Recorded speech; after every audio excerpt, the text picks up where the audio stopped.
Have you ever noticed that some of the kindest people you've ever met are also some of the most exhausted? The ones who always show up, always care, always give, while quietly carrying a weight no one else sees. The ones who always show up, who always smile, who always say yes when you ask for help, who carry everyone else's burdens while quietly hiding their own. But if you look closely enough, if you truly pay attention, you can see the exhaustion hiding in their eyes. The weight they carry, quietly, so no one else ever has to notice.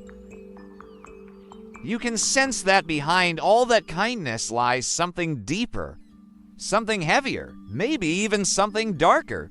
A quiet pain that's been carried for years, hidden beneath smiles and generosity. We often imagine kindness as this pure, uncomplicated good. We tell children to be kind. We admire kindness in leaders. We measure our own humanity by how much compassion we can extend. But kindness, like everything else in this complicated world, has a shadow. And when you ignore that shadow, when you pretend it doesn't exist, kindness itself can turn into something destructive. It starts small. A child learns that being kind, being agreeable, earns them love. When they put their own needs aside to make others comfortable, they are rewarded with smiles, praise, maybe even affection they didn't receive otherwise. Over time, this association buries itself deep inside their nervous system. Kindness becomes survival, and the older they get, the harder it becomes to separate who they are from what others expect them to be. They become the reliable one, the good person, the friend who never complains. But here's the truth. When kindness is forced, when it is driven by fear of rejection or a desperate need to be valued, it's no longer pure kindness. It becomes a mask, and masks, when worn too long, start to suffocate the person beneath them. Think about the people in your life who are endlessly kind. They'll listen to your problems for hours. They'll help you move. They'll lend money they don't have. They'll sacrifice their own rest just to make sure you're okay. At first, it feels admirable, even saintly. But if you've ever been that person, if you've lived that role, you know the truth. Behind every act of self-sacrifice is a quiet resentment. A voice that whispers, "What about me?" But that voice is often silenced because kindness, especially chronic kindness, comes with an unspoken rule. You're not allowed to put yourself first. Psychologists have studied this phenomenon, and it has a name: compassion fatigue. It describes what happens when someone gives so much of their empathy, so much of their care, that they eventually run dry. Healthcare workers experience it, teachers experience it, even parents experience it. But it's not only about professions. Everyday people, those who identify as kind souls, are at risk too. Studies show that people who consistently prioritize others over themselves report higher levels of anxiety, depression, and even physical health problems compared to those who maintain balance. Kindness, when unchecked, becomes self-eraser, and that's the dark side. Kindness without boundaries is not kindness at all. It becomes a subtle form of self-destruction. It's like watering every plant in the garden except your own roots. Eventually, the gardener collapses and the entire garden withers with them. But here's the more unsettling part. Sometimes kindness itself becomes a weapon. And I don't mean in the obvious way, like someone pretending to be nice to manipulate others. I mean the quieter, more unconscious way. When you are known as the kind one, people start to expect it. They rely on it. They shape their behavior around it. And without even realizing it, your kindness teaches others that your needs are secondary, that your feelings are negotiable. Over time, people stop even asking what you want because they assume you'll always adjust to them. The kind person ends up training the world to overlook them. This creates a paradox. The kinder you are, the more invisible you become. And invisibility is not peace. It's loneliness stressed up in politeness. Now, none of this means that kindness is bad, far from it. Genuine kindness is one of the most beautiful forces in the world. But there's a difference between kindness that flows from abundance and kindness that bleeds from emptiness. One heals, the other corrodes. One comes from love, the other from fear. Let's look at some facts. In a study published in the Journal of Personality and Social Psychology, researchers found that people who struggle to say no, often those who identify as kind and agreeable, are significantly more likely to experience burnout. Another study out of the University of Berkeley showed that altruistic behavior increases well-being, but only when it is voluntary and authentic. When kindness is performed out of guilt, obligation, or fear of disappointing others, it has the opposite effect, actually lowering happiness and increasing stress. And yet, so many of us get trapped in this cycle. We don't want to disappoint anyone, so we keep saying yes. We don't want to be perceived as selfish, so we keep giving. We don't want to lose love, so we keep sacrificing. But the cost of this endless kindness is enormous. Slowly, you begin to lose sight of yourself. You don't even know what you want anymore because your entire identity has been built around serving others. You become a stranger in your own skin, and here's where the monster within comes in. Because when you suppress your needs, when you deny your anger, when you bury your boundaries in the name of kindness, those emotions don't disappear. They collect in the shadows, they ferment, and eventually they come out in ways you can't control. Maybe it's snapping at someone you love for something small. Maybe it's passive-aggressive comments, resentment that leaks out in subtle ways. Or maybe it's even darker, years of repressed feelings exploding all at once, leaving you shocked at the person you've become. We like to imagine that kindness protects us from darkness. But in reality, kindness without honesty creates the perfect breeding ground for it. Because every time you say yes when you mean no, every time you smile when you want to cry, every time you hold back your truth to make someone else comfortable, you are not being kind. You are abandoning yourself, and abandonment always has consequences. Now, let's be real. Why do we do this? Why do kind people struggle so much with boundaries? The answer lies in our culture. From a young age, many of us are conditioned to believe that kindness equals worthiness. That being agreeable is safer than being authentic. That love is earned by what we give, not by who we are. Children who grow up in environments where love is conditional, where affection depends on performance, obedience, or self-sacrifice often carry this belief into adulthood. They become adults who confuse people-pleasing with kindness. But true kindness does not erase the self. True kindness includes the self. If your kindness is costing you your mental health, your joy, your energy, then it's not kindness anymore. It's self-neglect dressed as virtue, and this is where the education comes in. Neuroscience tells us that the brain has something called the mirror neuron system. It's what allows us to feel empathy. When you see someone in pain, Your brain lights up as if you are in pain, too. That's why kindness feels so natural to us as humans. We are wired to connect. But here's the catch. Mirror neurons don't distinguish between healthy empathy and destructive empathy. If you constantly expose yourself to others' suffering without any boundaries, your brain essentially floods itself with stress signals. Over time, this leads to chronic stress responses, immune system issues, and emotional exhaustion. In other words, your brain is not built for endless, boundaryless kindness.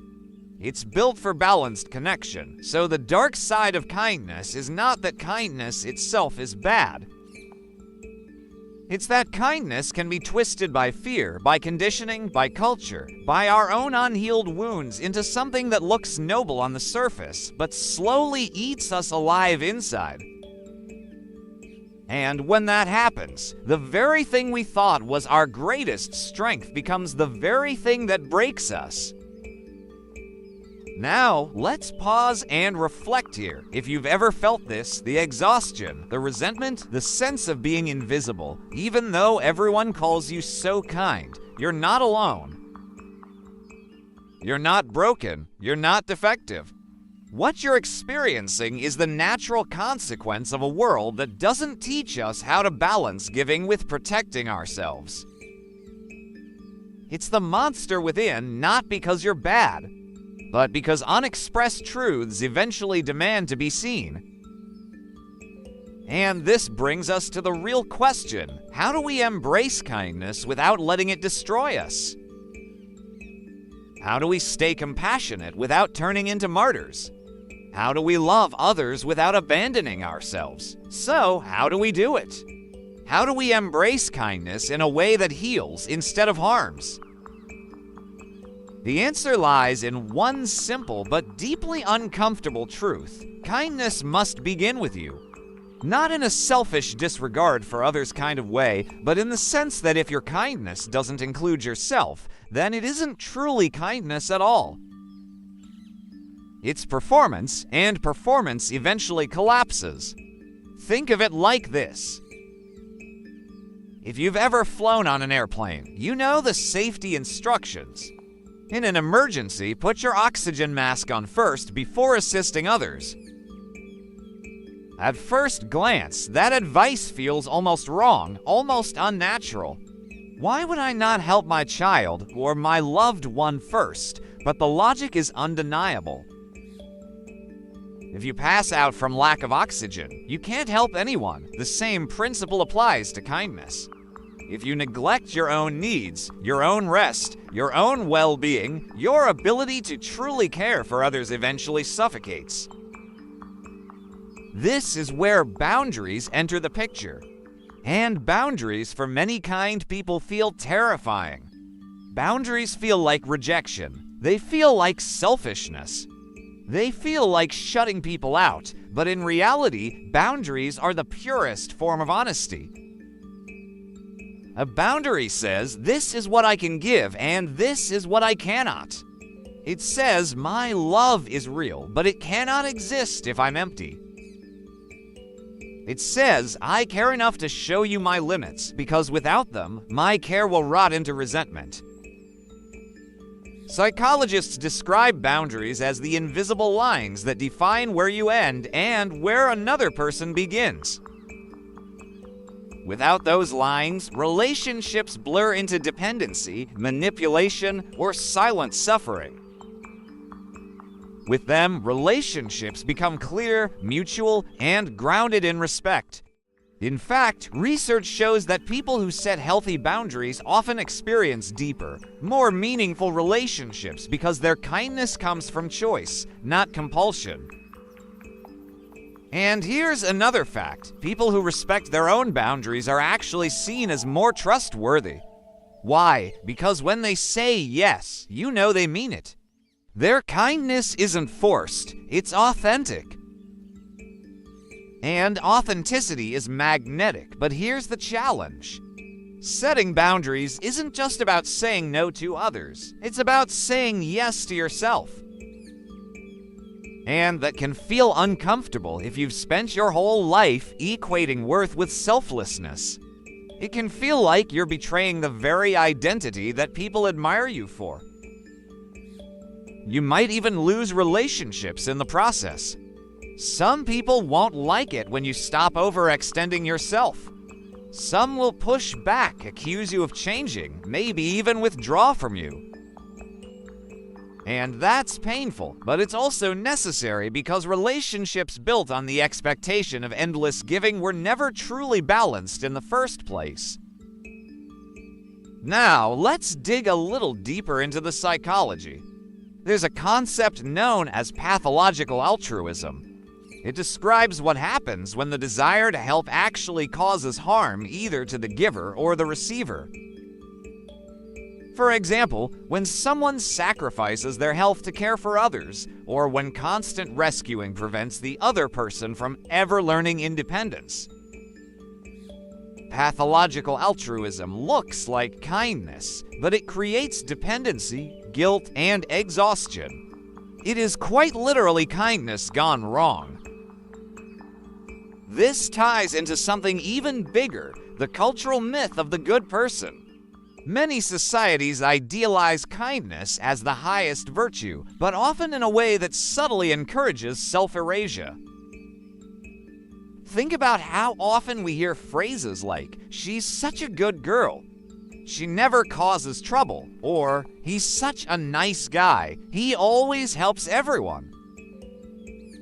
Hidden in those compliments is a dangerous assumption that goodness means never making demands, never saying no, never disrupting the peace. But real goodness is not about erasing yourself. It's about showing up as your full authentic self and still choosing compassion. When kindness comes from authenticity, it liberates. When it comes from fear, it enslaves. So what can you do practically to shift from enslaved kindness to liberated kindness? Here are some strategies, not as quick fixes, but as lifelong practices. First, practice the pause. When someone asks something of you, don't immediately say yes. Take a breath. Give yourself space to check in with your own needs. Ask, do I have the energy for this? Do I want to do this? Is this request aligned with my values? Even a few seconds of reflection can save you from automatic people-pleasing. Second, learn the power of a gentle no. A no doesn't have to be harsh. It can be compassionate and kind. I care about you, but I can't take this on right now. Or, I'd love to help, but I don't have the capacity. Third, reframe your worth. Your value is not determined by how much you give away. Your value is intrinsic. You existed before anyone needed you, before you learned to perform kindness to survive. You are worthy of love even when you say no, even when you rest, even when you take nothing on your shoulders. Fourth, tend to your own garden. Fill yourself with the things that nourish you, friendships that feed your soul, creative pursuits, moments of stillness. When you live from abundance rather than scarcity, kindness flows naturally. It's not forced, it's not depleting. It becomes a gift rather than a transaction. And fifth, allow yourself to feel the harder emotions, anger, frustration, sadness. These are not enemies of kindness. They are signals. They tell you when your boundaries are being crossed, when your needs are being ignored. If you suppress them, they morph into the monster within. But if you acknowledge them, if you listen, they become guides that point you toward balance. Let's return to the metaphor of masks. For many people, kindness has become a lifelong mask. The smile you wear to cover the exhaustion, the yes you give to avoid conflict, the generosity you perform to prove your worth. But masks are heavy, and the longer you wear them, the harder it becomes to remember what your own face looks like. The real journey is not to throw away kindness, but to remove the mask and let kindness come from the real you. The you that can say yes and no with equal honesty, the you that is kind without disappearing. There is an old saying, if you want to know who you truly are, look at how you treat yourself when no one is watching. That's where authentic kindness begins, not in the approval of others, not in the praise of being the nice one, but in the quiet choices you make for your own well-being. Do you rest when you're tired? Do you forgive yourself when you fail? Do you speak to yourself with compassion? If not, then your kindness to others is built on a fragile foundation. The irony is this: when you treat yourself with true kindness, your kindness toward others becomes more powerful, not less, because it comes from overflow, not depletion. It inspires rather than exhausts. It invites others to rise with you instead of lean on you endlessly. And maybe that's the final lesson here. The dark side of kindness isn't about rejecting kindness. It's about transforming it from a mask into a mirror, from compulsion into choice, from survival into love. So the next time someone tells you that you're so kind, pause for a moment. Ask yourself, is this kindness coming from fear or from freedom, from exhaustion or from abundance, from the mask or from the real me? The answer to that question will tell you more about yourself than any compliment ever could. Because at the end of the day, the monster within kind people is not their anger, not their limits, not their boundaries. The real monster is self-neglect. And once you face it, once you set down the mask, you'll discover that your kindness doesn't disappear. It only grows stronger, sharper, more radiant. It becomes the kind of kindness that doesn't just keep others alive, but keeps you alive, too.